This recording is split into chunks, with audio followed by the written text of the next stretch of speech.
Good afternoon, everyone. 4 o'clock. I'm going to call this meeting to order. Please rise for the Pledge of Allegiance.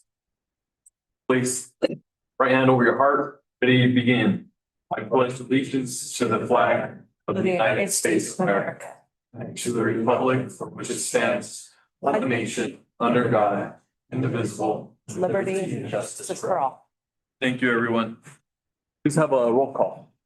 Mr. Quady? I saw him. Don't mind. Hello. Yes, here. Director McMillan? Here. Director Pacala? Yes. Director Robert? Yes. Director Avila? Here. Quorum, thank you. And we do have members of the public. We do. This portion of the agenda may be utilized by any member of the public to address the board of directors on any matter within the jurisdiction of the board that does not appear on the agenda and on matters that are on the agenda but are not designated as action items. Depending on the subject matter, the board of directors may be unable to respond at this time or until a specific topic is placed on the agenda at a future Calleguas board meeting. In accordance with the Ralph M. Brown Act, please limit remarks to 3 minutes. Please raise your hand online or in person if you'd like to make a public comment.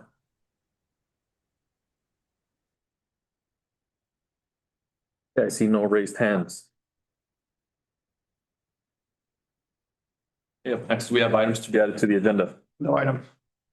Has everyone had a chance to review the agenda and would like to recommend changes? Yes, we did review it, no changes. Copy. Okay, up next we have presentations, introduction of new maintenance workers, Ernesto Gonzalez, maintenance worker 2, Augustine Quintero, Junior, maintenance worker 1, and Lucas Rea, maintenance worker 1. And Matt Gomez, our Assistant Manager of Operations Maintenance, is going to introduce the 3 latest additions to the Calleguas team. All right, good evening. So I'm happy to welcome our 3 newest team members to the System Maintenance Division.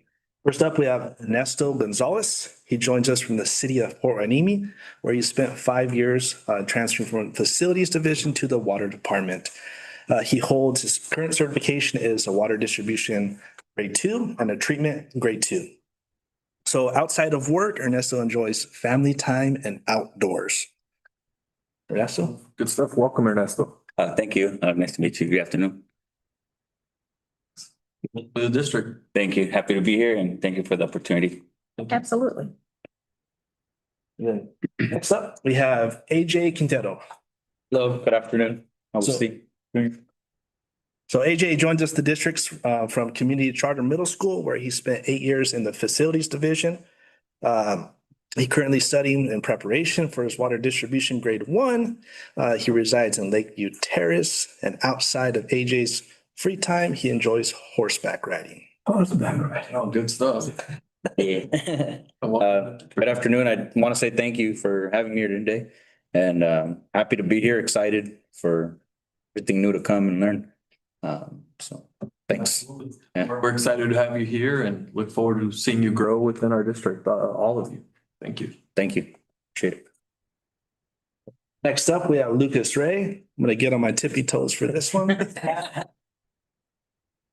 So Lucas, he joins the district with 3 years of experience in plumbing, gained residential and irrigation systems. He has completed some coursework through Sacramento State Water Programs in preparation for State Water Resources Control Board certification coming up in the near future. And Lucas enjoys golfing, and I've heard that he's also pretty good at cornhole. So TBD on that. So I have a new partner or a new enemy.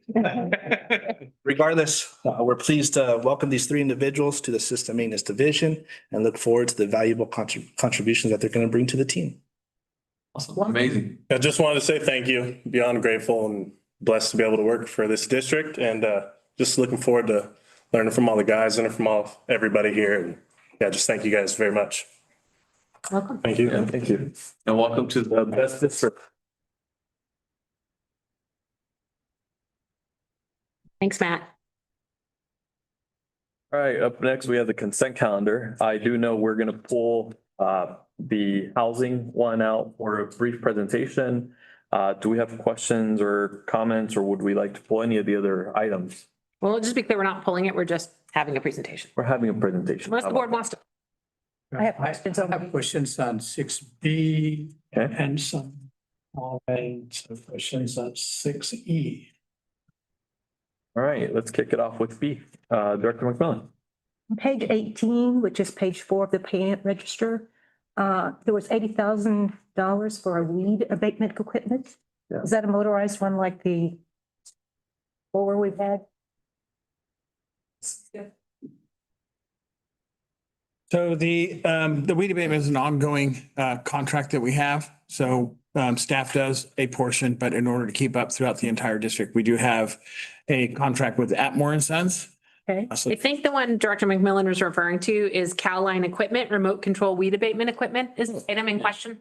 yes, so at the last meeting, we presented on this remote mower. Streamlines the process, also keeps staff out of harm's way for areas that are inclines, rattlesnakes, as we mentioned. So, Okay, and you went ahead and answered my next question, so on contracts, so thanks. okay, thank you. And then on page 23, which is page 10 of the payment register, there was 178,000 for Motorola regional radio system. Trish will take this one. 50 radios to replace our two-way radio system that we have in the vehicles now. Okay. It's an upgrade, And it makes us more compatible with the county system. correct? Regional radio system. We're now a part of that with sheriff, the police departments around the county. Okay, thank you. And then I noticed we have several signal channels, like AT&T and Verizon Wireless. Why do we have different suppliers? What is the, I'm sorry, what is the difference in what? AT&T and Verizon Wireless signal channels, why do we have different signals? So there are providers for various items. So the Verizon Wireless account has all of our district phones, all of our district iPads, and all of our turnout automation locations. So all of our 98 locations that we're doing metering at is through Verizon Wireless. And then as far as like AT&T, Frontier, Spectrum, those are the sites that we have pump stations or reservoirs and reg stations. That is how we're getting our SCADA communications is through those sites. So they're all internet of some form or Verizon Wireless of some format. And there's still a few copper wire lines that are in there that we will be getting rid of here pretty soon because all of that is going to be discontinued by AT&T anyways. I have one last question on page 29, which is page 16 of the payment register. 44,000 for CLA repair inventory? Clay valve repair inventory. Okay, that answers that. Thank you. So is that just a matter of not recognizing it written? Because why would you pronounce that clay valve? Yeah, that makes sense. So yeah, so those are our control valves. Good job. Thank you, Omar. Go ahead, Director Pacala. My turn? Okay, thank you. Page 2, page 15 up on 13. A payment of $1,064 to Blue Bean Engineering Software subscription for 26-27. My question, I thought it was engineering, right? Is it yours? Software. What is the software used for by engineering? What do they use it for? We use the Bluebeam Review package. It's called Bluebeam Review is the actual software name. We've been using it in the district now for 4 or 5 years now, I think I want to say at least that. It's like AutoCAD in a sense. Yeah. Well, it's not. AutoCAD, but it's kind of like in the sense that you can use it to mark up drawings. The biggest benefit that we get out of it for the district is that when engineering is doing project review, we can load a set of drawings up. And instead of only one person at a time being able to make comments on that drawing or having to have a printed set that goes from division to division to division and have them handwriting comments on it, everybody can log in at the same time and edit the drawing files and make comments on drawing files all together at the same time in one collaborative effort. So as different engineers are making comments, so it goes from one person to the next person, is that? It used to be that. Now everybody can just get on. We set a deadline and you can literally. Us to work more, well, not me anymore, but allows engineering and O&M staff to work more collaboratively on compiling comments Comments on. from others. Yeah, basically, I would describe it rather than like as AutoCAD, the way I looked at it was like super fancy Adobe. Yes. Adobe. Like a shared drive where you can all. But it does more than that because it allows you to do things like measure accurately and scale. Yeah, it really facilitates collaborative review of engineering drawings. It's just like a word where somebody has comments, you get to see the comments. Yep. What other people are doing. And like literally, if you're working on it and you're reviewing it and somebody else is making comments, they'll start popping up as you're looking at the page. You literally see what they're adding to the package. It was a game changer when we started using it for consolidating comments on plans. And you said we have been using it for 4 or 5 years. For 4 or 5 years now, at least, that we've been using it. Manager of engineering. Yeah. Next one is a payment, it's on page 5, page 18 of 113. A payment of 20,722 Bureau Ventas North America Incorporated for wildfire facility hardening assessment. My question is this something required or are we doing it because we want to know how to harden? It's not required at this time, but we want to be doing those wildfire hardening assessments of our facilities so we can be prepared for any new regulations. Which facilities are we doing?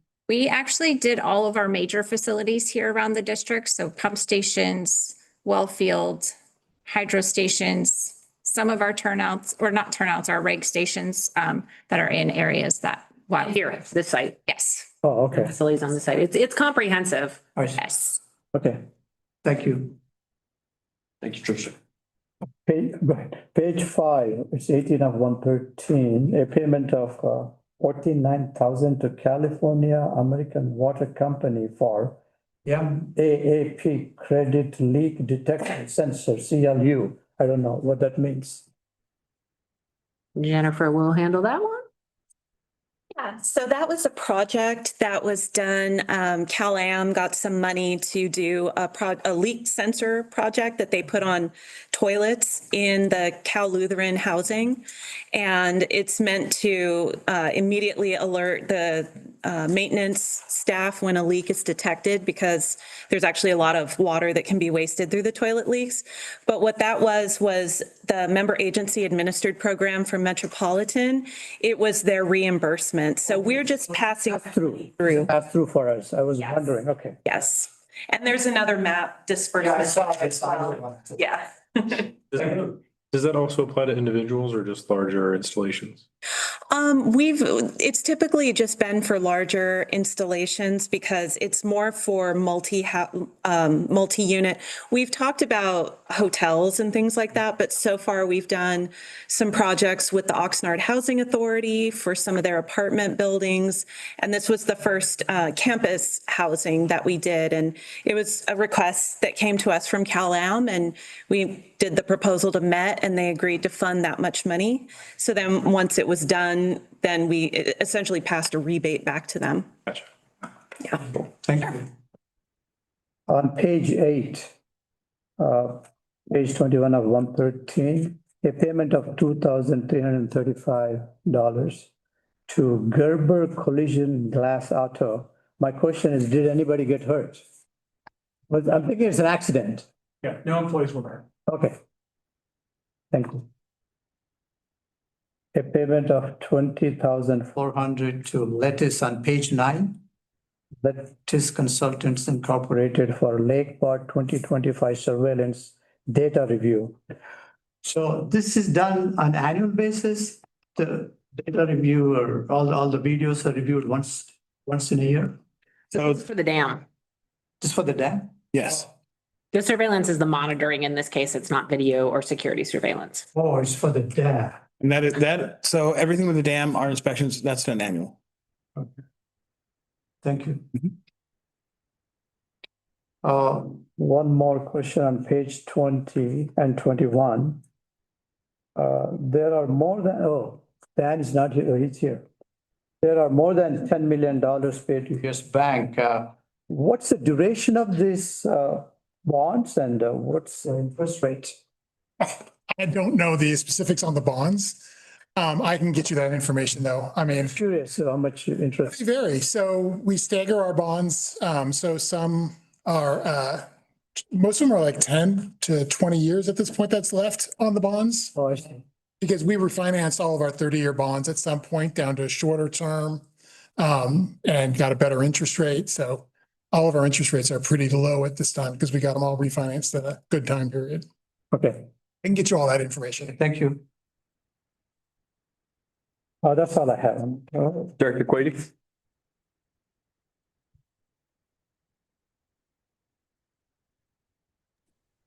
Yeah, thanks. Yeah, so already got my map questions. Just wanted to reestablish that the 40,000 and the 14.98 thousand, those are reimbursable by Met. Yes, correct. They've already been reimbursed. Okay, and then the Lettuce Consultants International was the dam monitoring consultant. Correct. Okay, good job, ready. Oh, thank We had, and we had presentations on those, I think, probably seems like 4 or 5 years ago on, especially on the Calleguas, and I remember those. And we'll be doing the annual water conservation report probably in, I think we landed on September. So that'll be coming up soon. It'll include things like the MAP program. All right, Director Robert? No, you guys covered the one. I was curious about the rebate program as well, so just tacked on to the question there. Thank you. Easy enough.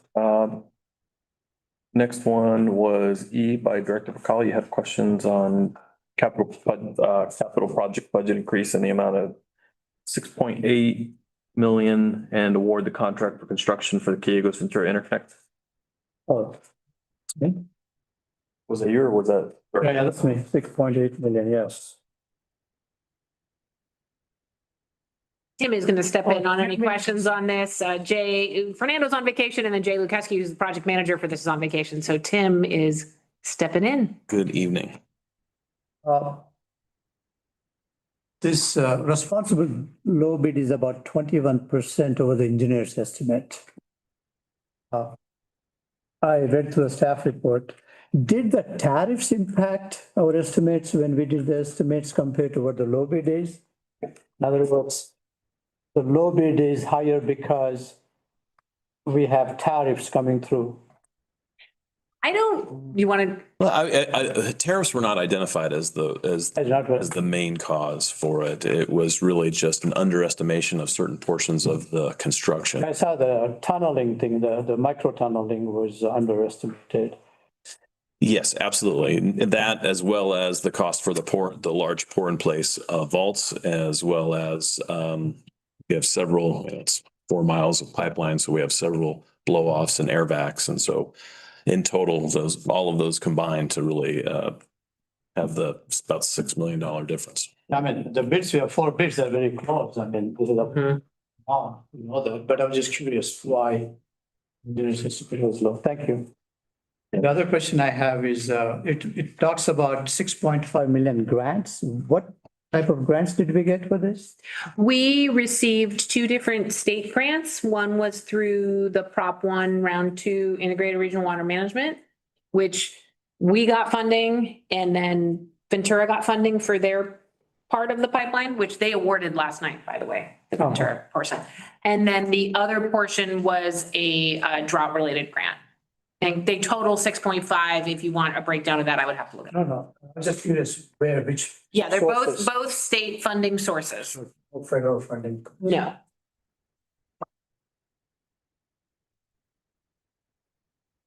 Okay, that's all. Thank you. Thank you. Do we have any other questions from the board on E? Okay, moving on to 6F, authorize the general manager to execute change order number 1 in the amount of $161,891 for the Lake Bard Water Filtration Plant roof replacement. I don't have any questions. Somebody say yeah? Just want somebody told me yeah. Okay, sorry about that. All right, and in that case, we're moving on to Gabriela with the presentation of the staff housing replacement. So Gabriela Arujo, our associate project manager and project manager of the staff housing replacement project, is going to give an overview of the project. A lot of this is material that the ad hoc committee has seen, but due to the nature of the ad hoc committee, the other board members, excuse me, may not have. And just, pardon me, we adopted the term Calleguas Water Campus because we wanted to convey that that's what really goes on here. The term hasn't quite caught on yet, but it sounds, we feel it's a little more descriptive than the plant because there's more than the plant here. And that headquarters sounds too much like an office building and not enough. It doesn't encompass all the activities that are conducted here. So that may be the first time you're seeing that term because it's kind of the first time we've been using it. We're trying it out. So, Rayla, thank you. So good evening, board. I'm presenting on the Calleguas Water Campus Staff Housing Replacement. So Calleguas Water Campus Staff Housing. These are 3 manufactured homes located around Lake Bard. They were constructed in the 80s and 90s to house critical staff, and they are part of the district's emergency response program. Having the staff reside on site ensures that the district can maintain a current rapid response capability, minimize downtime, mitigate risk, and contain costs. The need for the project. So these houses are approximately 40 years old and they are nearing the end of their useful life. And if we were to do without them and not house staff on site, the district would not be able to respond as rapidly to emergencies such as security breaches, issues with standby power, issues with the distribution system, and issues with the water treatment process. Interest of the board in the employees' living conditions sparked creation of the ad hoc committee, ad hoc staff housing committee. So together with the staff, the ad hoc committee investigated several approaches for replacement of these houses. We started off rehabilitation and several ways to completely replace them through standard construction, tiny homes, container homes, modular homes, manufactured homes, and more. After analyzing all the alternatives, the ad hoc committee recommended houses be replaced with manufactured homes. And the board approved capital project budget allocation for preparation of bid documents to demolish all the existing structures and replace the homes and the garages in the January 2026 meeting. The home that we are specifying, the specified home size and features. So the size will be similar to the existing homes. They're each between 1,650 and 1,800 square feet, 3 bedrooms, 2 baths.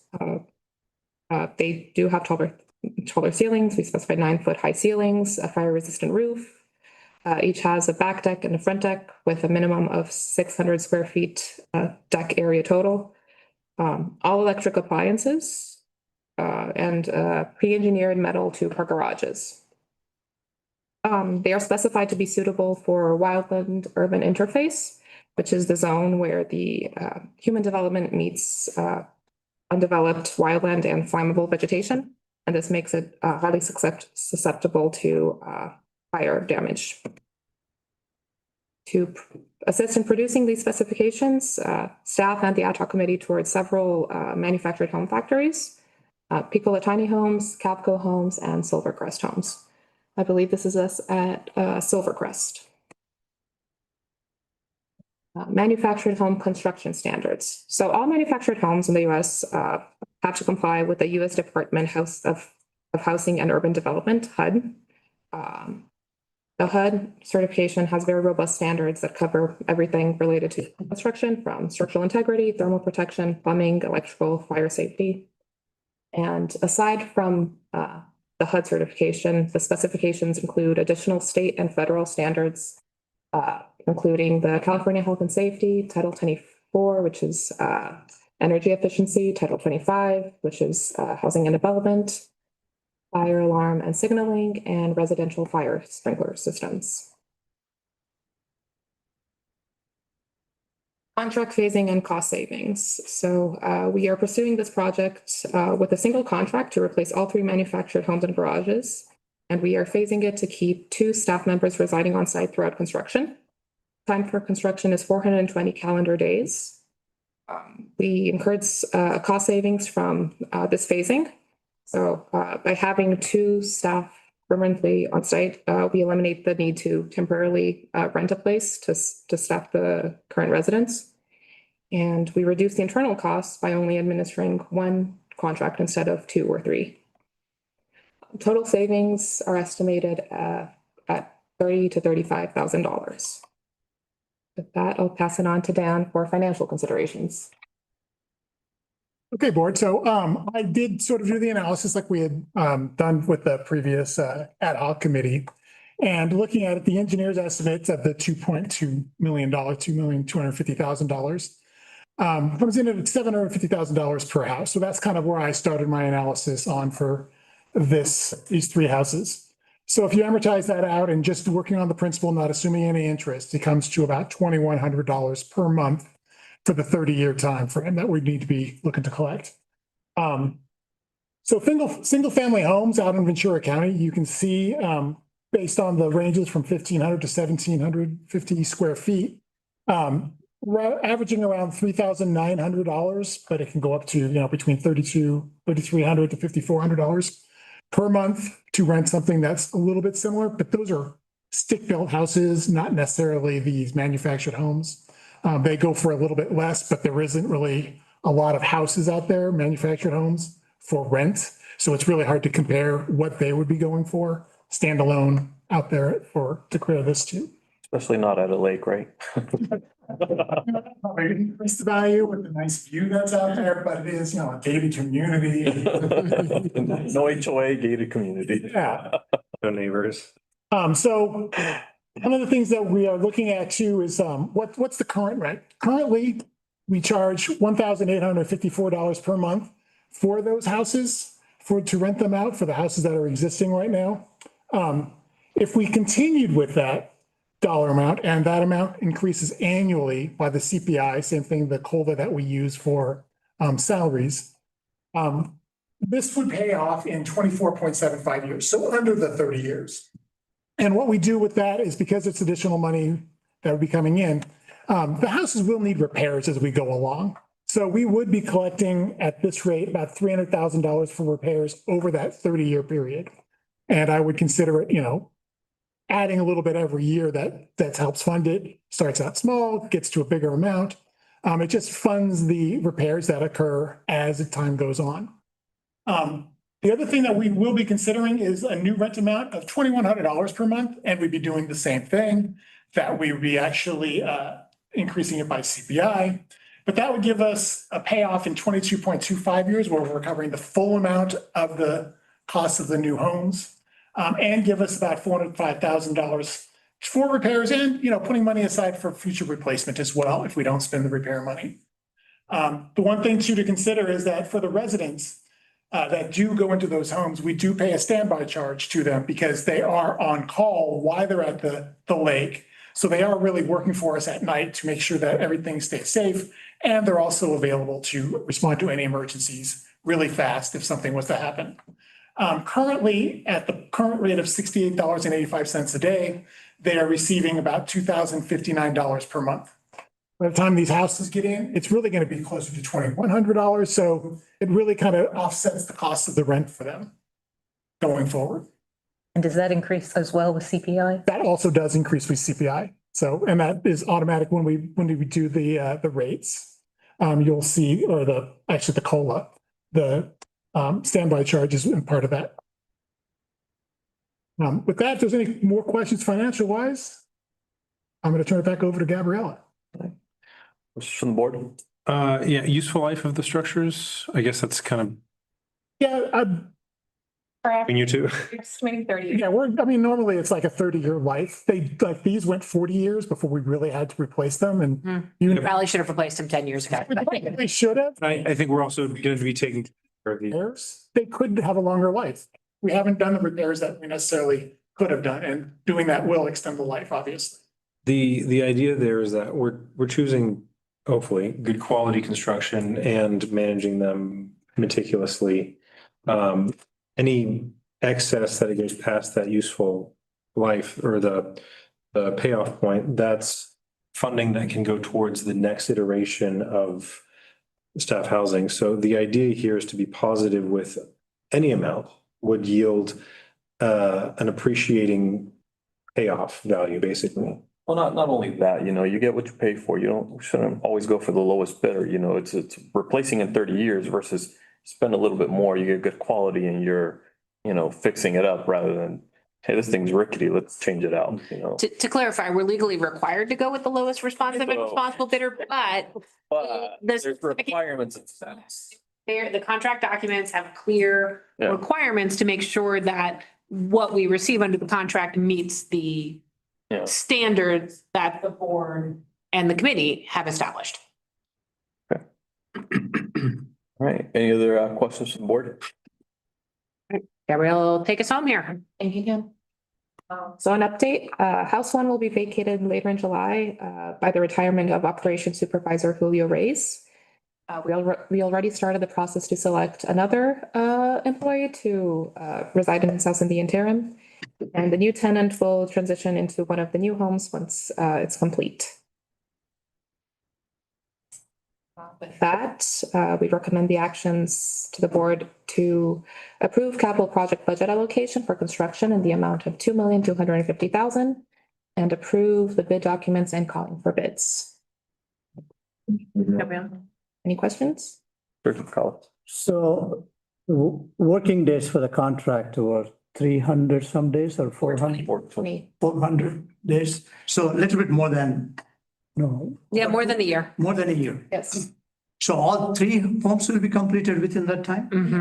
But in sequence, Of course. one at a time. Okay, that's good. Just as a side note, at the Metropolitan Water District, they are doing the staff housing at their villages. And they also have to, are adding new staff. They have to add more housing. They opted to go with the manufactured homes for now. Yeah, because those things melt in the desert. I saw them. Hold up.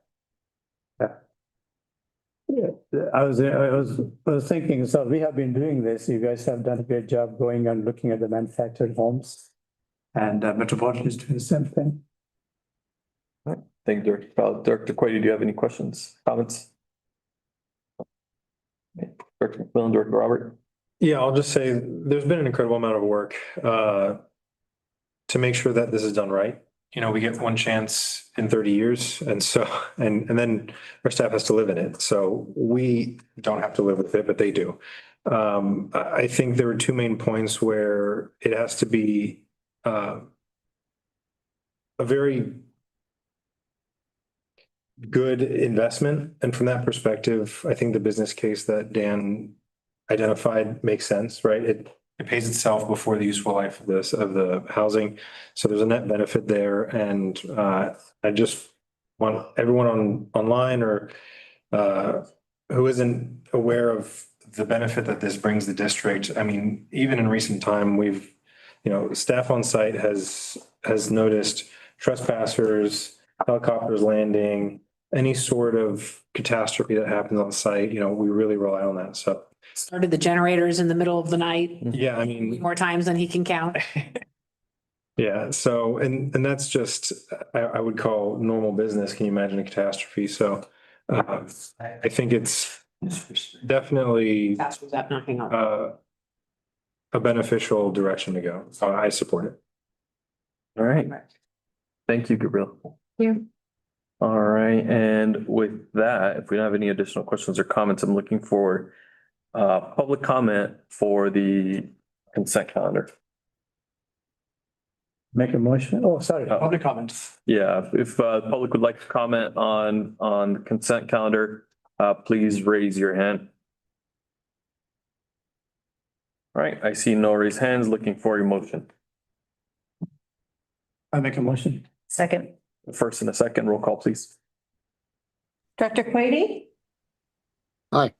Director McMillan? Yes. Director Pacala? Yes. Director Robert? Yes. Director Vila? Aye, the motion passes. Thank you, everyone. Up Thank you, ad next, hoc committee. Thank you for your hard work. thank you. Up next, we have action items. We don't have any action items, followed by reports. First one up is Delta Conveyance Project Update. Carrie Buckman, Environmental Program Manager for California Department of Water Resources. Welcome to our board meeting. It's my pleasure to introduce Carrie Buckman, who has spoken to the board before, and you might have also seen at AWA and will see at AWA tomorrow if you're planning to be here. Carrie is going to provide us with an update on Delta Conveyance and all the progress that's been made and what lies ahead. Thank you. Thank you, President Avila and members of the board for having me back. It's great to be able to talk to you again. I'm going to give a quick update on where we are and sort of things that are coming up soon. And, we're at a pretty exciting time in the project. Maybe this will advance. See, probably doing this wrong.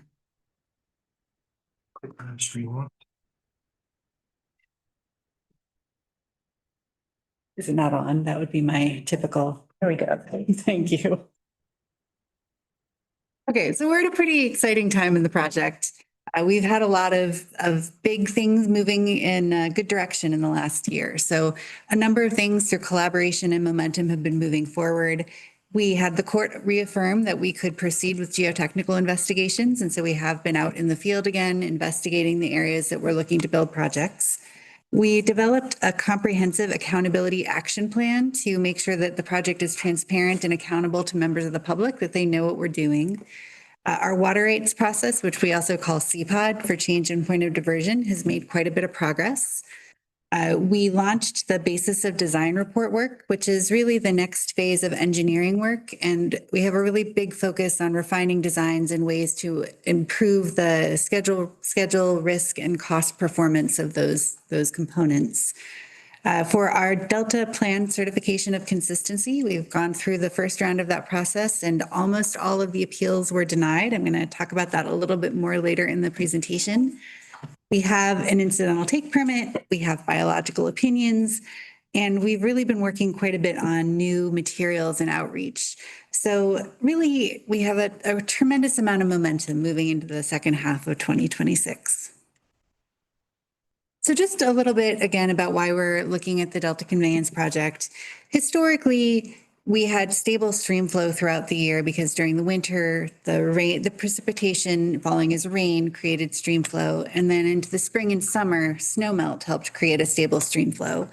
But with climate change, this is changing already. So we're seeing more precipitation fall as rain instead of snow. And so we have much flashier patterns of precipitation that are much harder to manage with our current system.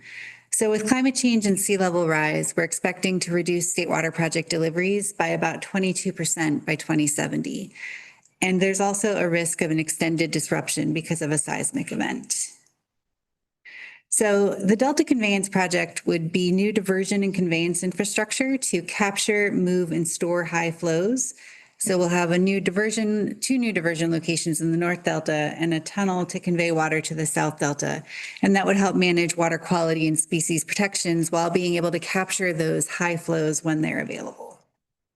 And that would help with water supply reliability and quality and seismic resilience over the long term. And on the right here, you see how we're looking at this, that in 2020 to 2070, if there is no change in how we manage the State Water Project, we would decrease the deliveries of the State Water Project by about 570,000 acre feet average annual. With the Delta Conveyance Project, we increased by about 400. So we're still below where we are today, but that difference is much, much smaller. And so we have a much more reliable state water project. We've been tracking over the past few years, if the Delta Conveyance Project had been in place, how much water would we have been able to divert? And you can see it varies based on year type. 2022 was a critically dry year, so we wouldn't have been able to divert a lot more, but there were a couple of very wet periods during that very dry year, so we could have diverted during those periods. 2023 was the opposite end of the spectrum. It was a very, very wet year, so we already were able to divert quite a bit of water that year. It was 100% state water project allocation year, but we would have been able to divert a little bit more to help with water quality and storage management in the January timeframe. But the last 3 years, you can see where the project really shines as sort of the average to above average years. During those times, there is the capacity to move the water. There is water available and there are places to put it. And so really you can see during those years, we would have been able to divert quite a bit more water. So I am the permitting manager for the project, so I think this is where I get pretty excited that we are really close to being done with our key permits. So we have finished CEQA. We have the record of decision from the Corps. We received it this last week, so NEPA is complete. The California Endangered Species Act is complete. The Federal Endangered Species Act is complete. And the National Historic Preservation Act is complete. So this is a big deal. We have 2 remaining permits that are both doing pretty well. For the Delta Plan consistency process, we file a certification of consistency with the Delta Stewardship Council. If there are no appeals, then it is considered self-certified. For Delta Conveyance, we always get appeals. So we went through this once earlier this year, and there were 10 appeals on almost all of the policies. Almost everything was denied. So there were 2 pretty small issues that were remanded back to us. One of them was about the golden mussel. So we had talked about invasive species overall, but we hadn't really had a deep dive on golden mussel. And there's a lot of concern right now about golden mussels. So that was remanded back to us to demonstrate that the Delta Conveyance Project would not increase habitat for the golden mussel in the Delta. And the second issue is that there is a water recycling project in Sacramento County called Harvest Water that they think that there is a conflict with, and they want a demonstration that we considered that conflict and we're not able to avoid it. So we have recertified that we are consistent. We publicized our draft certification on Monday, up for a 10-day public review. And when that is complete, we'll consider the comments and submit it to the Delta Stewardship Council. This is a much smaller certification package. It's a lot simpler, and it is on track to be done by the end of the year. Water rights have been going on for almost 3 years now, and we are getting close. So we just finished the rebuttal phase for the protestants. So there have been 4 key phases so far. We have 1 left, and it's the shortest. So it's the SIR rebuttal phase where we rebut their rebuttal of our testimony. You see how this has taken so long. So during this last phase, we're submitting our written testimony on July 24th. There are 5 days of hearings in August through September 3rd. And then there are no more hearing days. So I'm pretty excited about that. After that point, there will be closing briefs, and the state board will take an action to put together a draft order. So I've come before to talk about the cost estimate and the benefit cost analysis, but I wanted to highlight, just as a reminder, the current cost estimate is $20.1 billion for the project. And that's in 2023 dollars. The effort to develop that was a pretty lengthy effort, including a number of efforts to reconcile. It also includes an estimate for mitigation that's come out of our permitting processes and $200 million for a community benefits program. And we had a secondary estimate that considered some refinements to the project that were actually able to bring that cost down by about $1 billion. So, and then we fed that information into a benefit cost analysis where we compared it to the benefits, and we found that we had a benefit cost ratio of 2.2. So for every dollar spent, there were $2.2 accrued in benefits, which is a pretty healthy ratio for a water project. So right now we are working on an updated cost estimate that will feed an updated benefit cost analysis. So the water agencies will be looking to decide on implementation in about a year from now. And so for that, we want the latest and greatest information, considering any design refinements that we've been able to, that have tested out, that seem like they will work and make sense. So we will have that coming out about middle of the year next year. But one of the things that we've been thinking about as we've been doing this is that we talk a lot about the water supply benefits of the State Water Project, but the State Water Project needs to be functional, including efforts to modernize like the Delta Conveyance Project, in order to provide a suite of benefits to the public that go beyond water supply benefits. So as we've looked into this, some of the benefits that the State Water Project provides, there's about 3.7 million people that visit State Water Project facilities per year for recreation. We provide flood risk, or we reduce flood risk for 1.2 million people. We support about $19 billion in agricultural protection and production. And we also really help with water quality management in the Delta quite a bit. And to elaborate on that, I have these pie charts that I love, but I am a numbers geek, so I'm not sure that everyone will be as excited as I am. But these show the water that is released from Lake Oroville and why it's released. And so it looks at a critical year in 2022 and a wet year in 2023. And I find them really interesting. Lake Oroville has a capacity of about 3.5 million acre feet. And I think in concept, I always think that the State Water Project storage is built to store water during wetter years, to save it for drier years for the State Water Project supplies. But when you look at it, it's not entirely the way that that water is used.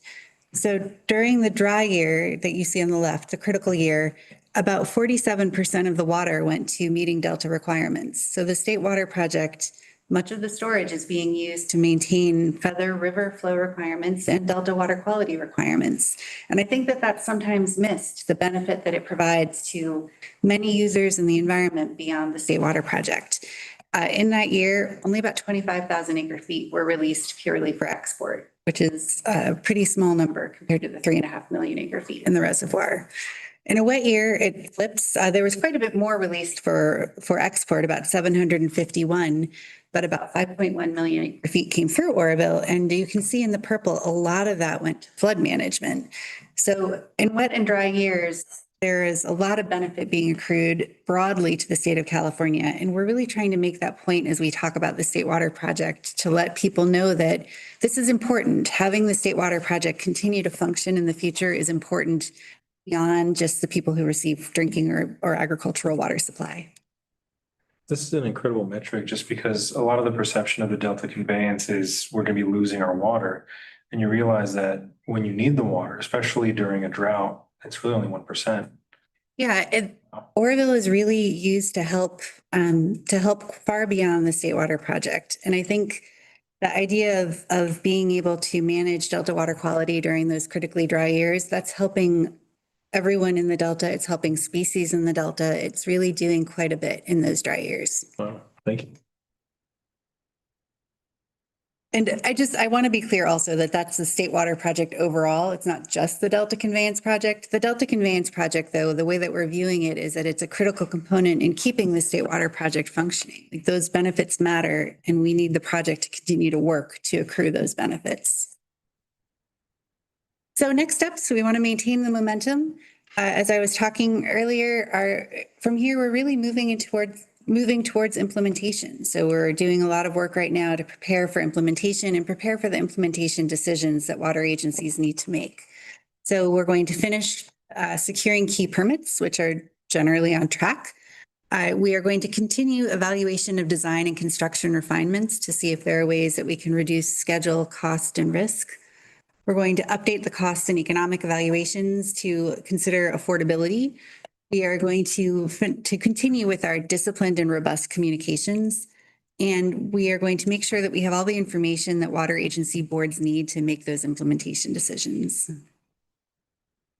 And so I have a little bit more information about how to stay informed if people want to follow up. And I'm happy, if anyone has any questions and there's time, I'm happy to answer them. Questions from the board? I have. I asked mine in the middle of the presentation, so. You have seen the next tasks, what you'll be doing, but you did not show any timeline though. Are there any timelines, like when you expect to have these steps completed? Yeah, generally everything is going to come together around the middle of next year. So the cost estimate, the benefit cost analysis, the ending of the key permits, and the preparation for implementation votes in mid-27. So the preparation for implementation would include what type of construction you do, design, build, progressive design, or you have not started thinking about those? We have started thinking about it. It's a little tricky. That is still under consideration, but DWR does not have authority to do any kind of alternate delivery for the Delta Conveyance Project. DWR has authority in general, but the Delta Conveyance Project is specifically excluded. So there would be some benefits to being able to do it, but it would require probably a legislative change, although that's still something under consideration. Now, as far as cost estimates, at this time, you said what the construction cost is. Are there any rough cost estimate? What does it to translate cost per acre foot? So that's a tricky question. We did in our last benefit cost analysis try to come up with a cost per acre foot. It was roughly between 13 and 1,400 per acre foot. You have to make some assumptions about how the project is financed. And so it is definitely a rough consideration and something that I think we look to the water agencies to put together a more accurate number for their agency, because it really does sort of depend on their local constraints and considerations. And delay. What's the figure for the daily cost increase? Daily, about 2 million. It's about 600 million per year. Wow. So as we delay, the costs just continue to rise. So we really are pushing everything moving. I remember when it was 1 million a day and it was almost a year ago. Yeah, well, escalation is a thing. So, yeah. So how many water agencies have committed to date? So at this point, we haven't asked for a commitment. At this point, we're still putting together the information that's needed for a commitment. Water agencies want to know that the permits are secured and understand the terms that they would be operating under. And they want the design to be progressed to a point that they have a reasonable understanding of costs. So those are the real things that we need to put together for that decision. However, the agencies are opting in to fund the planning. So all of the planning that's been done is funded by the public water agencies. So right now there are 18 agencies that are funding 18 state water contractors out of 29. But that 29, just to be clear, does include some north of Delta who wouldn't receive benefits. So it's expected that they're not participating. So is the plan for your agency to get commitments from the water agencies before you go into construction? Yes. And you, as a member of the Metropolitan Board, will have such a role. Yes. Thank you.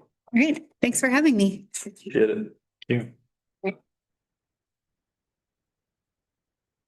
I didn't even ask, Director Quady, did you have any questions? Excuse me, I know I missed some of the, yeah, I some of the audio blipped out, so I'm not sure I caught all the presentation there, but yeah, Carrie, thank you for the picture of the Lake Oroville releases.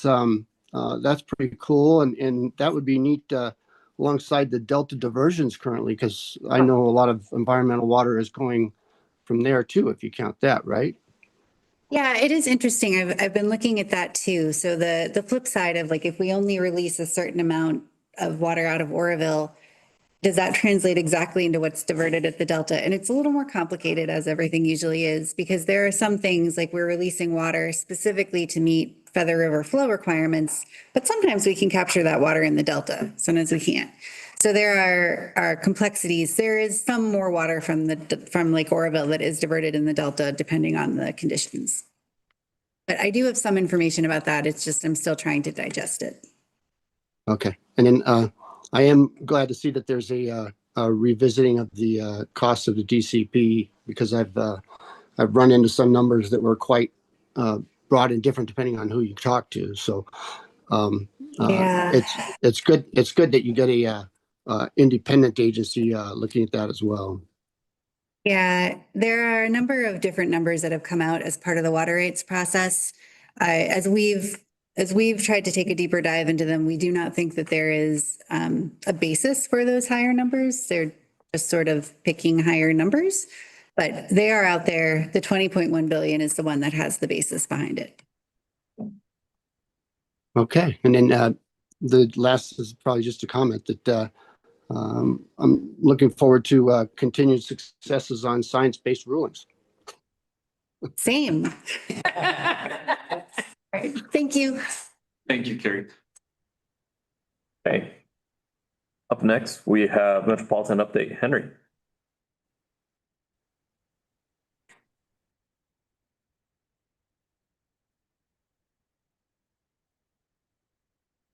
Good evening, directors. Tonight I'm going to be presenting an update on Metropolitan, and I've called this History and Politics. Let's see if I can.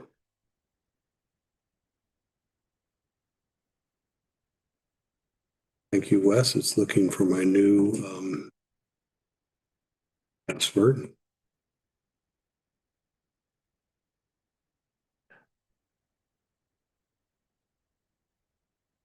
Okay.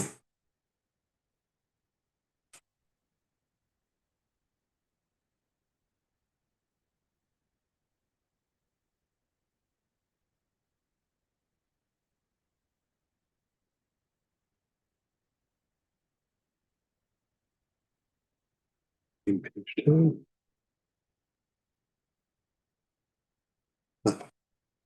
So,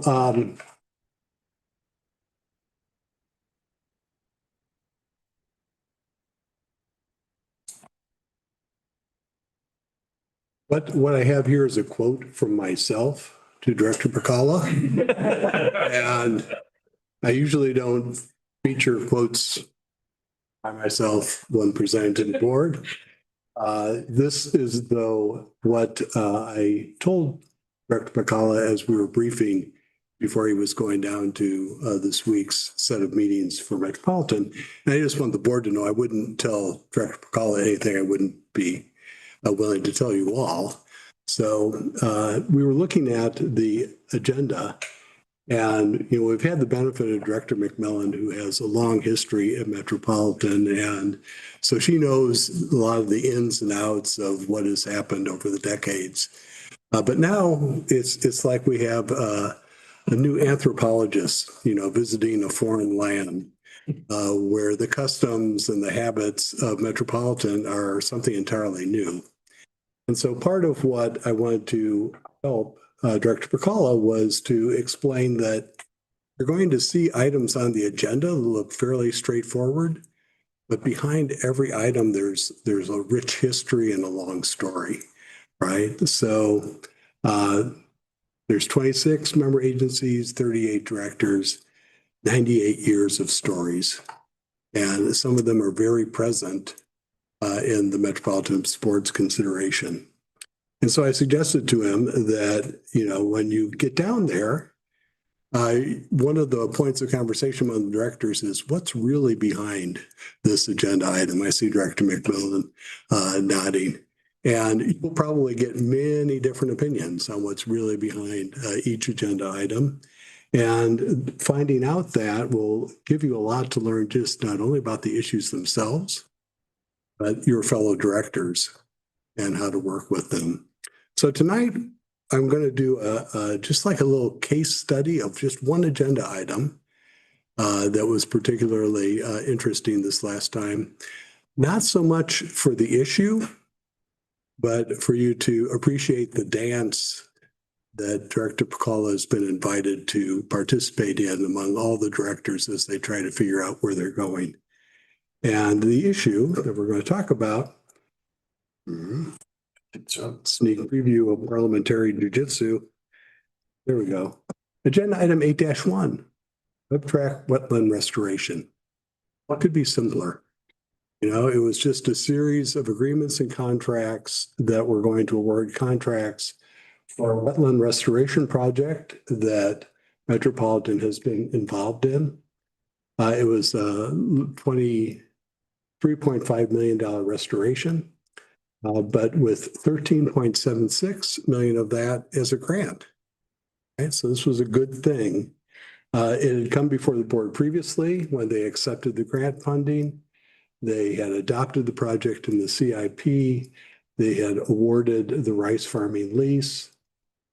This island was one of 5 islands that were purchased in 2016 as part of a Metropolitan purchase to facilitate what was then the Twin Tunnel project and later became the Single Tunnel Delta Conveyance. So you would think it's like pretty straightforward. The board has acted on this before.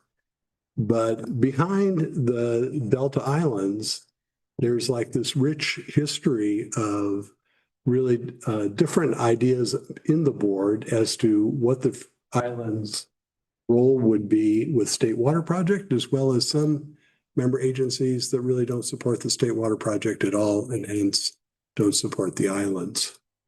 So the acquisition in the backstory was linked to Delta Conveyance. There was a route that went through the Delta, and the islands that Met bought would have facilitated the construction of the Delta Conveyance. Since the purchase, the preferred alternative route has moved to the east. And so the deltas are no longer as critical for that. But there's also the broader issue of the Delta Island sustainability in and of themselves, which Metropolitan has a strong interest in, whereas Delta Delta communities seem to be in this kind of strange, to our mind, sense of denial. The islands are all below sea level, right? Repeat that, below sea level islands. They're surrounded by levees. The sea level is getting higher with climate change, and the islands are getting lower due to subsidence. So the idea that that's a sustainable way for us to bring water through the delta is like unlikely, right? There is a freshwater pathway. It's important to remember that part of Delta Conveyance project that we just heard an update on is to provide a way of getting fresh water through the delta without having it go through this maze of islands. But until that is built, you're going to depend on that pathway through the delta islands. And these islands form part of a boundary along that. So Metropolitan bought the islands. They've had a negative cash flow since they were bought. Their value has decreased. And as part of the last budget process, the San Diego delegation has been very adamant about they need a market study in order to try to find revenue that is going to help inform Metropolitan's board as to whether to keep the islands, make them profitable, or should they divest and use that money for the many other things that Met is looking at doing. So that's the backstory. On Friday, the board had committed, or excuse me, the board chair had created an ad hoc committee on Delta Islands to deal with all these issues. And so that was on Friday. And then on Monday, the board was going to consider this item. So let the dance begin. So I call this the parliamentary jujitsu. Jujitsu, as some of you may know, is the gentle art, right? It directs your opponent's thrusts and parries in order to defend yourself. The process for considering an item in Metropolitan has two parts. There's committees, and the committees is where most of the work gets done. And the committees vote by majority vote. So every committee member gets a single vote. When you get to the board, it's a weighted vote.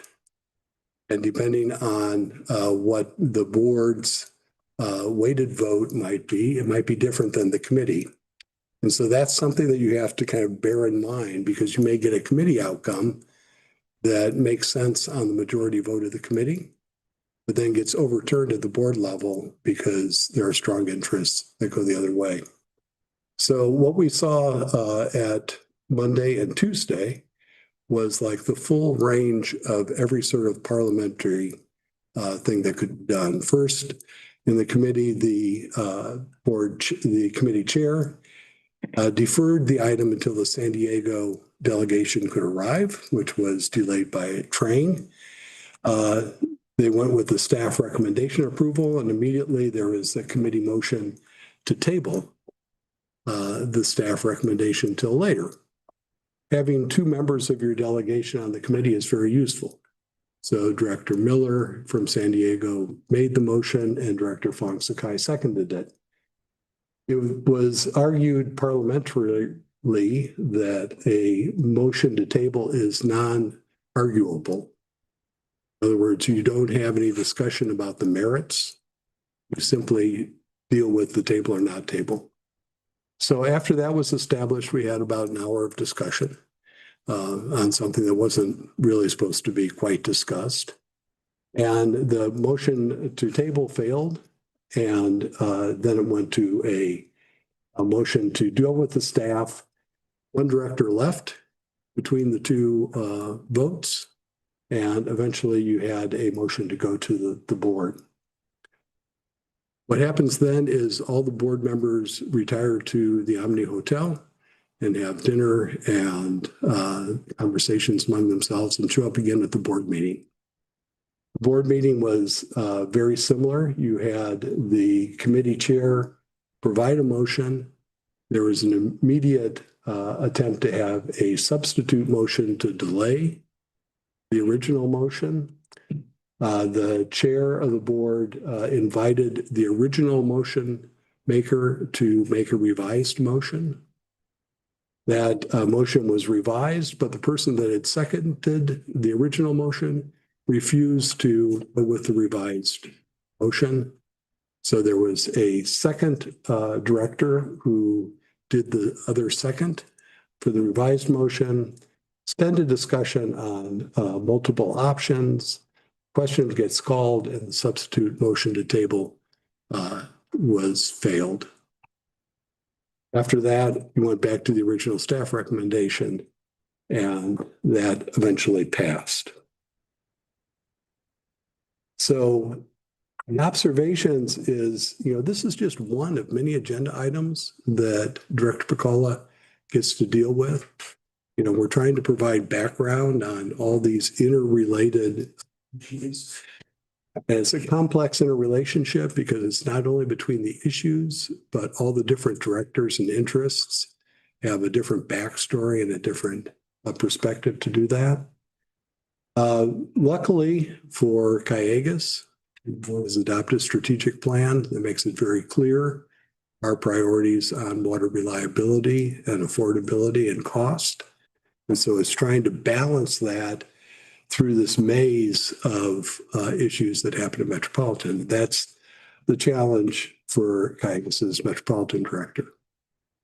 So I told Reddy that I would, Director Pacala, that I would cue it up. And so now Director Pacala gets to tell you how he had managed his votes and dealing with the votes at the committee and then at the board level.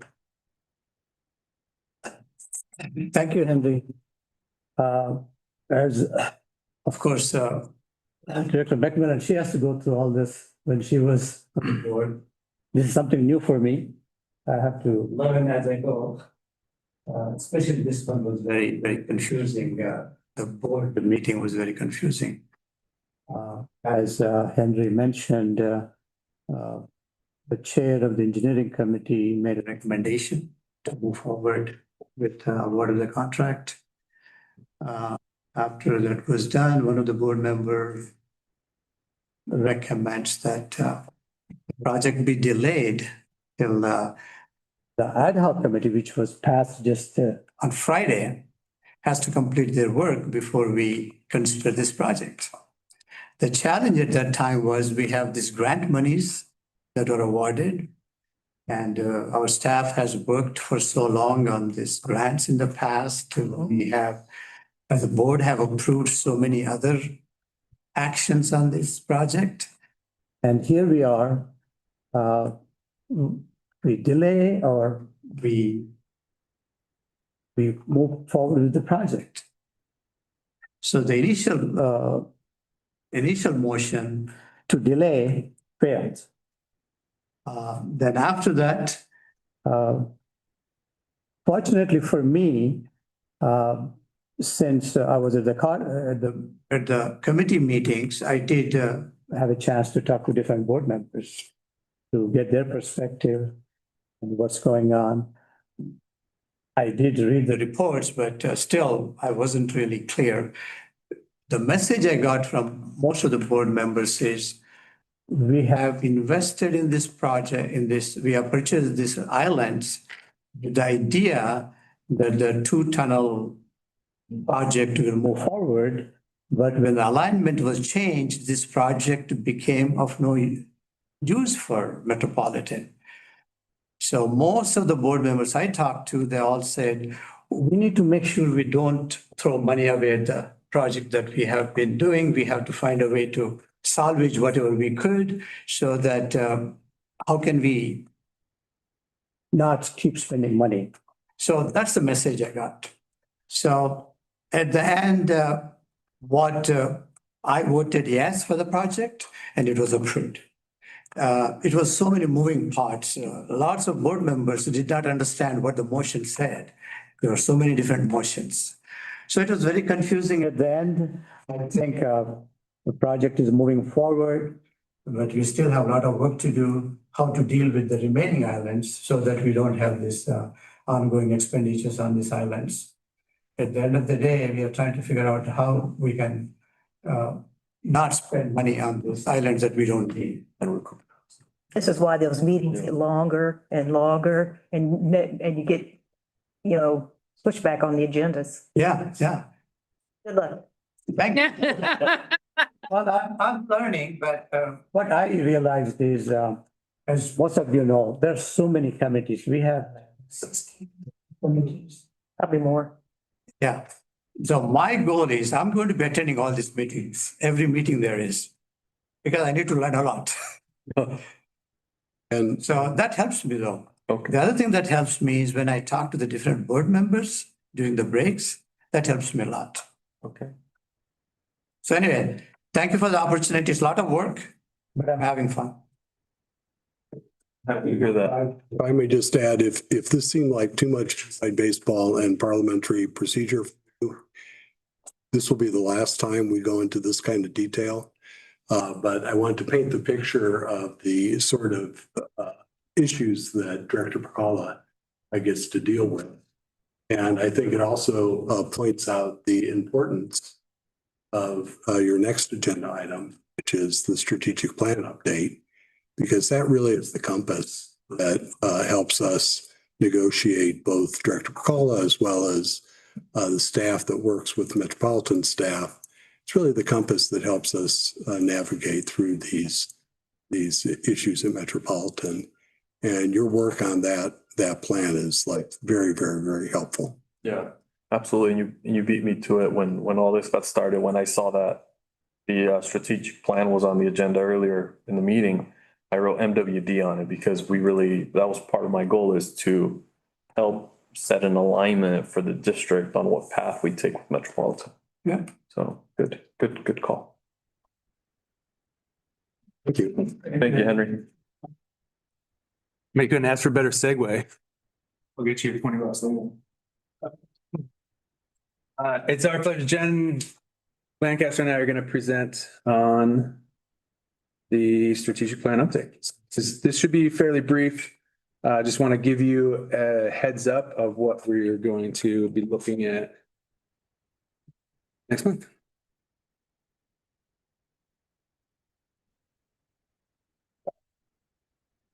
Hey, yeah, I mean, we didn't even plan that, but it just happened really nicely. So we did talk last time about the strategic plan update, and your board gave us some really valuable feedback, and we kind of just hit the ground running. So we wanted to map out where we see the process going right now and give you kind of a heads up of the kinds of information we're going to be asking of the board as we go through this process. So we'll just recap what we learned from the board last time and the initial direction that's getting us started on this update. And then we'll go through the proposed schedule. And then we will give you some background on what we're going to be asking for on session 1, so you can kind of start thinking about that ahead. So to summarize, what we heard from your board is that instead of doing a complete rewrite of the strategic plan, we have a very good strategic plan as it is, and we're just going to refine and update it. And the existing vision, which of course created that shift to the strategic plan we currently have back in the drought of 2022, we really focused our shift toward resilience and more local reliability, and that is definitely still on track for us. We will be refining the language to reflect the progress we've been making since the 2023 strategic plan towards the vision and the goals and objectives. We're going to expand discussion of statewide water leadership while continuing to emphasize that resilience and reliability that's so important to us. The 3 existing strategic priorities, those are deliver the reliable service, improve resilience, and provide regional leadership.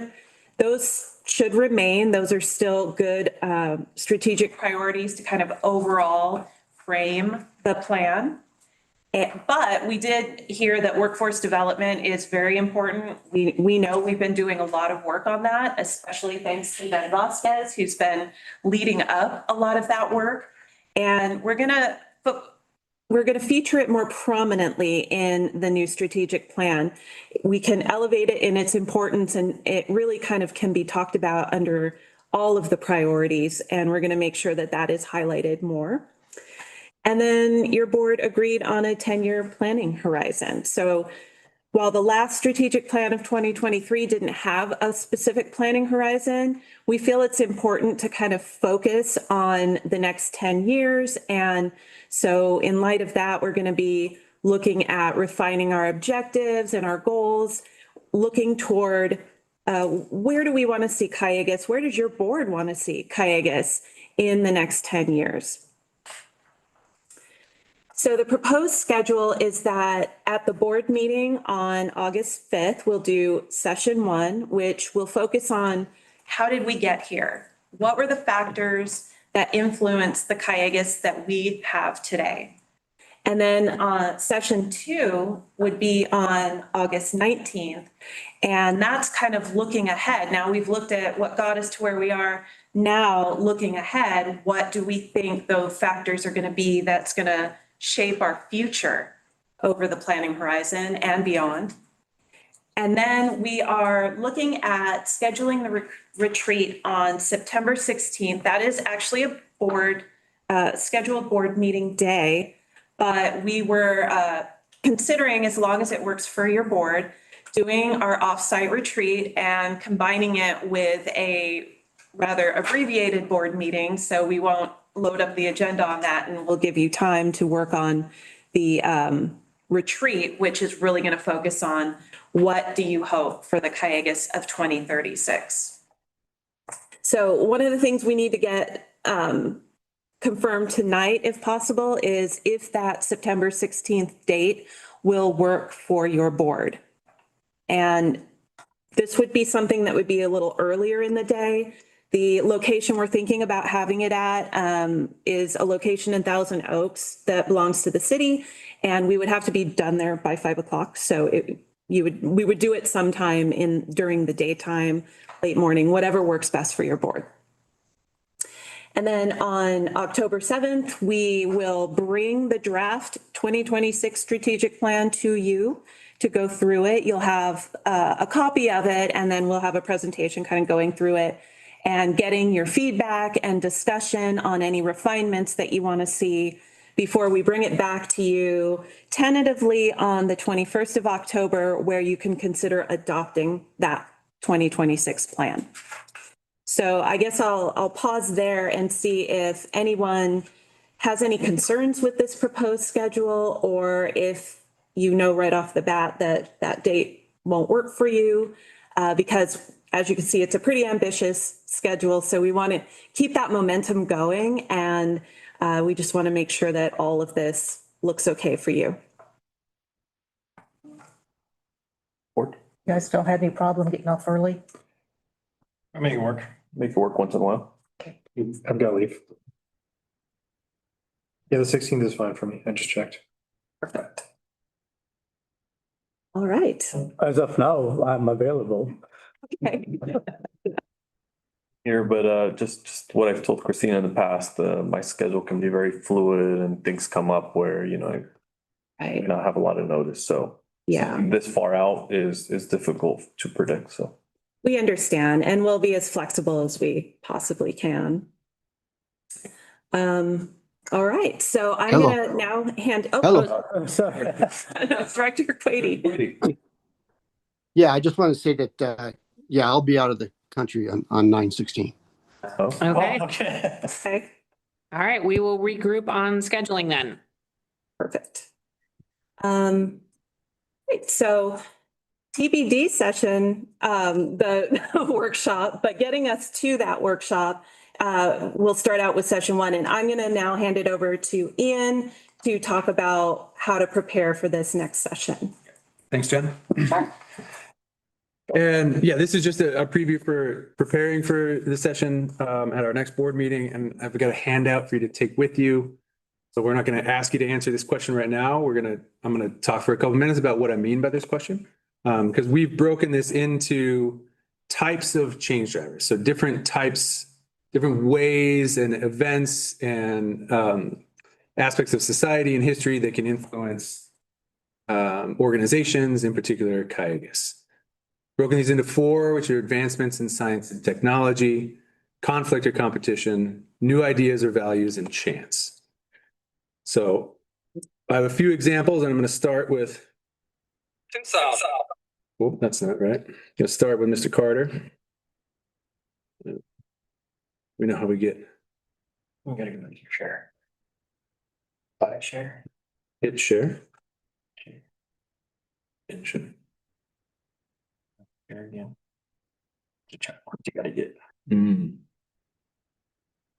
Send. And should I be?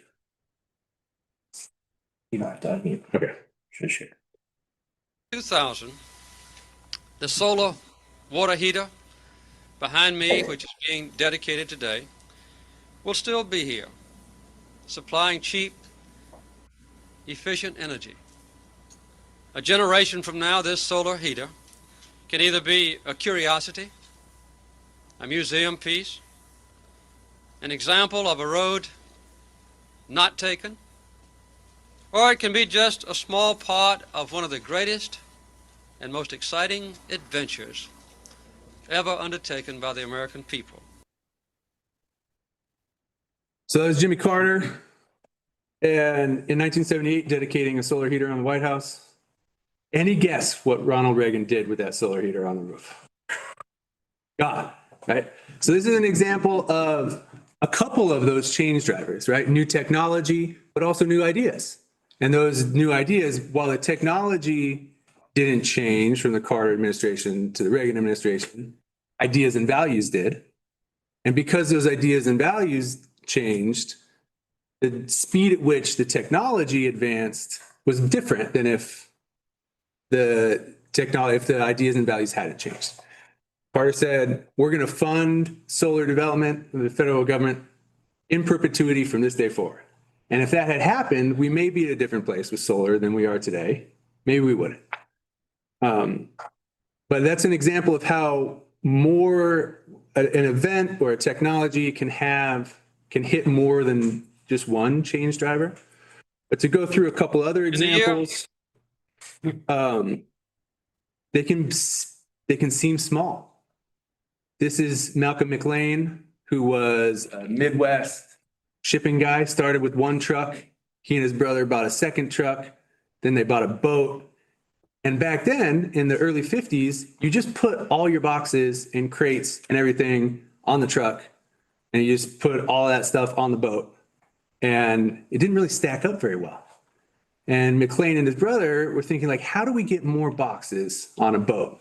And so Malcolm McLean and his brother were responsible for developing the shipping container and standardizing the shipping container, which has led to containerization, which has absolutely changed every aspect of globalization in the past 75 years. So a small idea, and I'm sure there were people who were like, that's a dumb idea. You're doing Legos on a boat, like, oh, good luck, right? So that's a new technology, right? Doesn't seem like a huge advancement. It's not like creating a light bulb, but it changed the world. Conflict or competition. This is an unnamed Russian scientist working on the Sputnik. This also changed the world, right? It reoriented the efforts that the United States was pouring money into, started the space race. And I mean, the Russians would probably say they won the first leg of the space race, but the Americans say the competition started.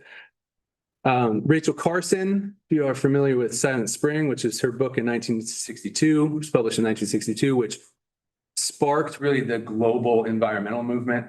One of the things that Carson's book did was demonstrate that man-made pollutants, man-made chemicals, in particular DDT, can enter the food chain and can have adverse effects on wildlife. And this was something that people kind of knew before, but there was still argument about it. Silent Spring was really a revolutionary book. And we talk today about the DCP And the peripheral canal was voted down in 1982. And that was really an outcome of the ascendant environmental movement in the 1970s. It was a result of a lot of things, but that's one of them. And so we really, in our area today, have been dealing with the outcome of this global environmental movement in really concrete ways. And then the last chance, the coronavirus. There are people that don't think this was chance. I'm not getting get into that, but the idea of a global pandemic that no one was planning for can also have immense impacts on the way that we operate. And again, on the things on the ideas that we have, the values that we hold. So these are just some examples of what we mean by these 4 drivers of change. And then just to bring them a little bit closer to home, science and tech advancements can be lower detection thresholds for constituents. So the better our detection equipment, the lower levels at which we can detect contaminants or constituents in water, that's driven maximum contaminant levels lower and lower and lower, to the point where we are now able to detect things in water that we couldn't 5, 10, 15 years ago. And that is impacting, you think about TCP, you think about PFAS, that impacts a lot of us, right? A lot of different things. Conflict can be over the resource, Colorado River, state water projects, stuff we talked about today. New ideas and values, the environmental movement, regulations, and then chance are things like earthquakes, wildfires, droughts, etc. And as Christine pointed out, as we went through these things, some of those climate-related impacts that can seem like chance can also be driven by human activity. So there can be overlap between these things.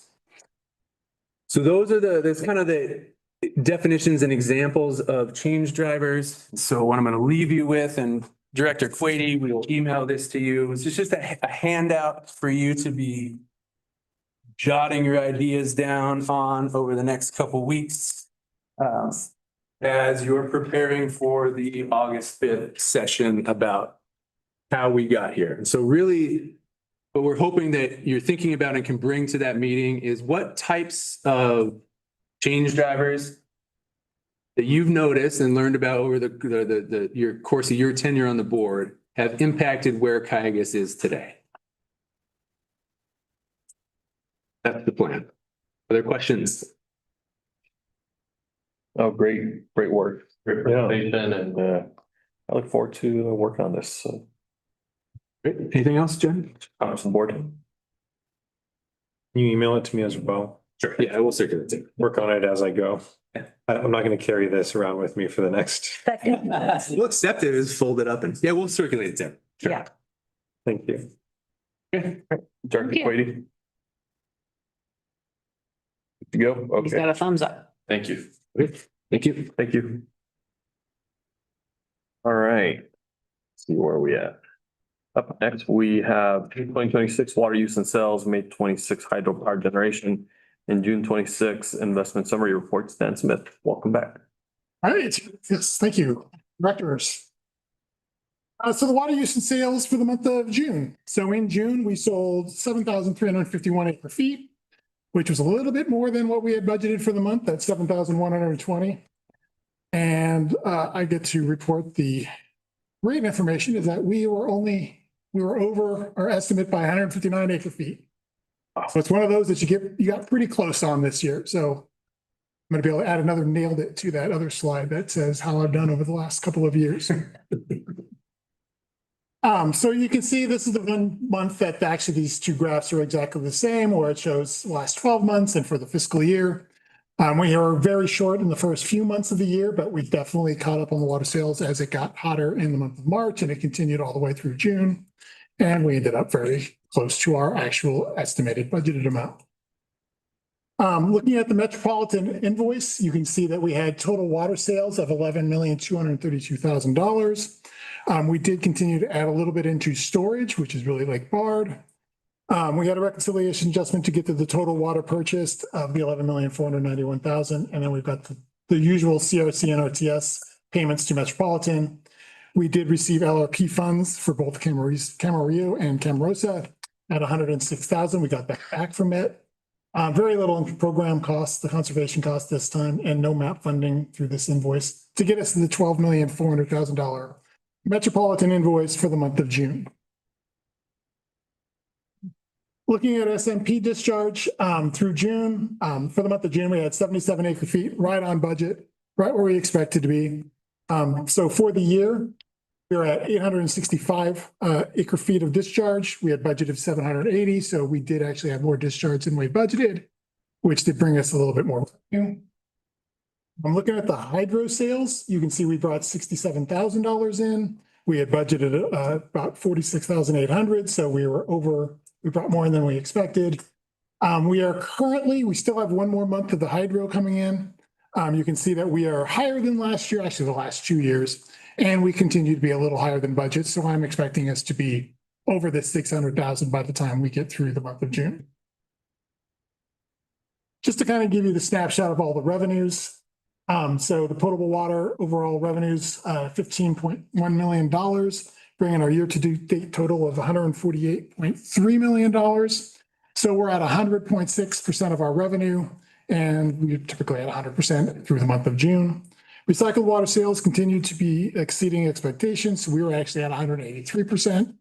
And SMP fees, because of the additional discharge, we're at 116% for the year. So all three of those revenues are really good. And you can also see the power generation through May is ahead of schedule. So we are expecting to be over 100% on that one as well for this year. Looking at our cash balances, we had a good June. We brought in more money than we sent out. So we gained about $3.6 million, especially as we started paying some of those lower bills. The Met bill is back further. We're getting more in for the higher sales right now. And you can see that we did move quite a bit of money out of the unrestricted investments to restricted to pay those US bank payments that Director Pacala was asking about out of the disbursements report as we start paying our debt service that was due July 1st. And that is all I have, unless there are some additional questions. Thank you, Dan. Questions or comments from the board? Director Quady.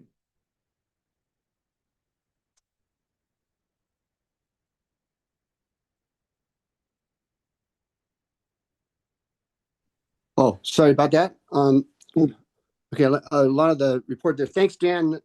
I'm getting a lot of cutouts on my end.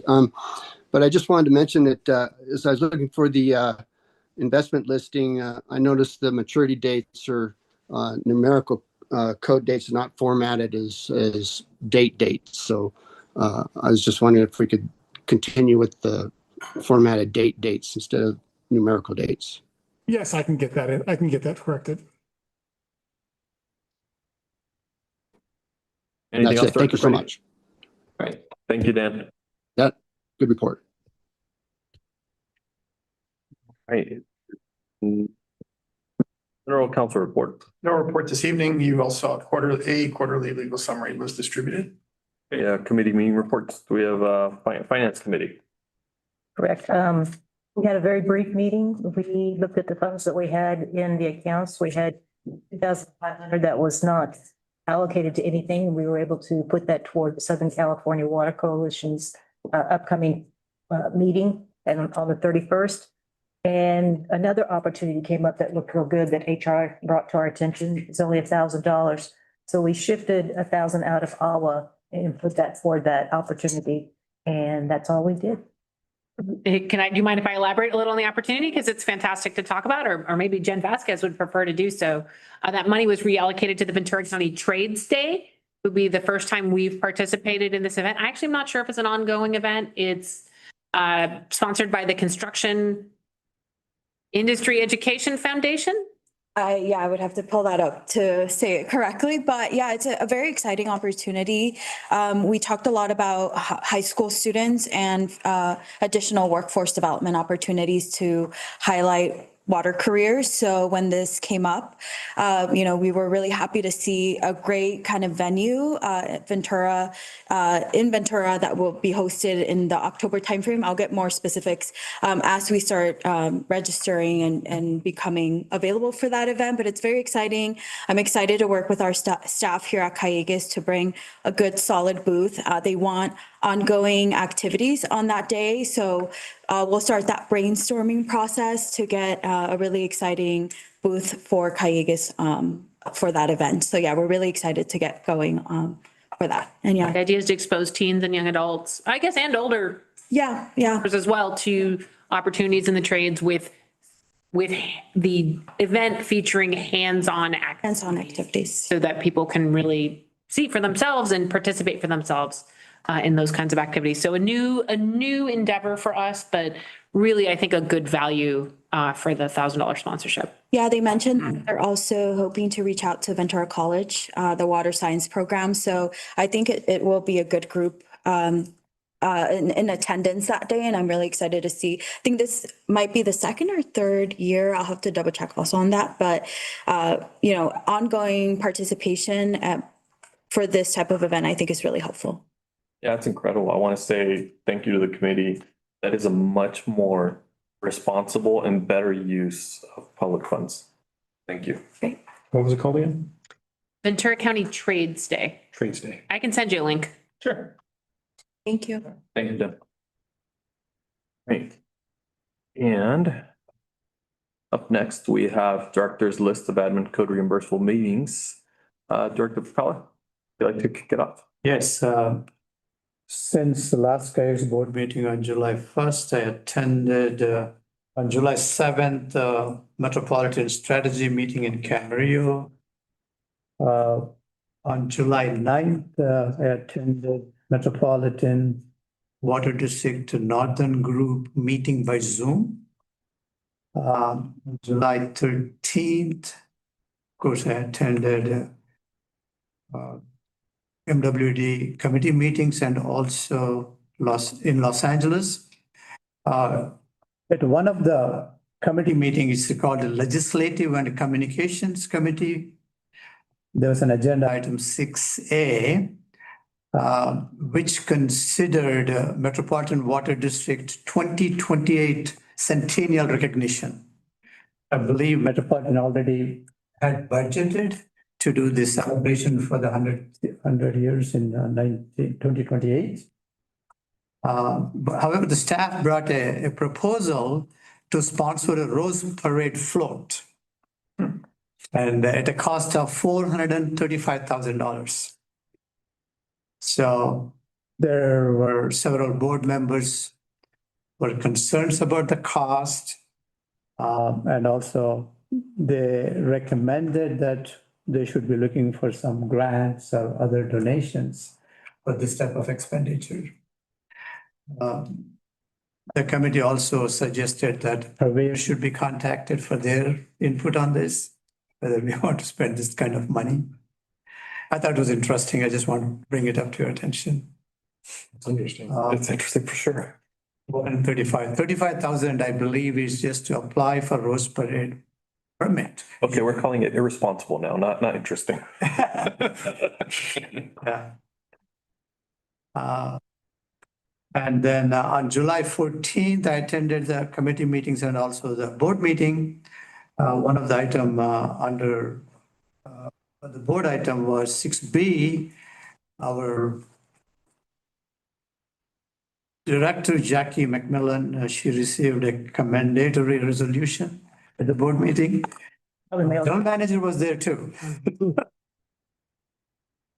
And on the same board meeting, item 6C, chair appointed me to Engineering Operations Technology Committee and also Audit Committee and Ethics Committee for now.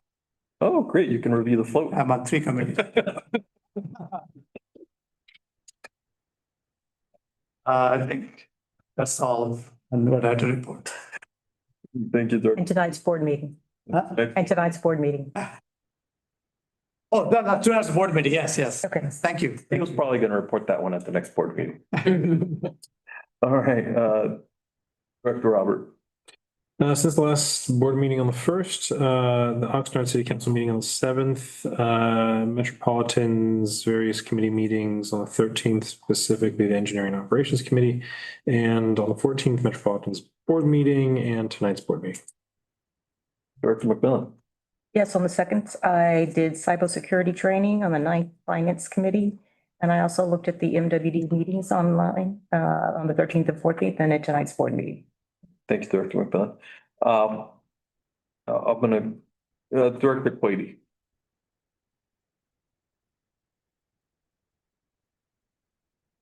You're still on mute.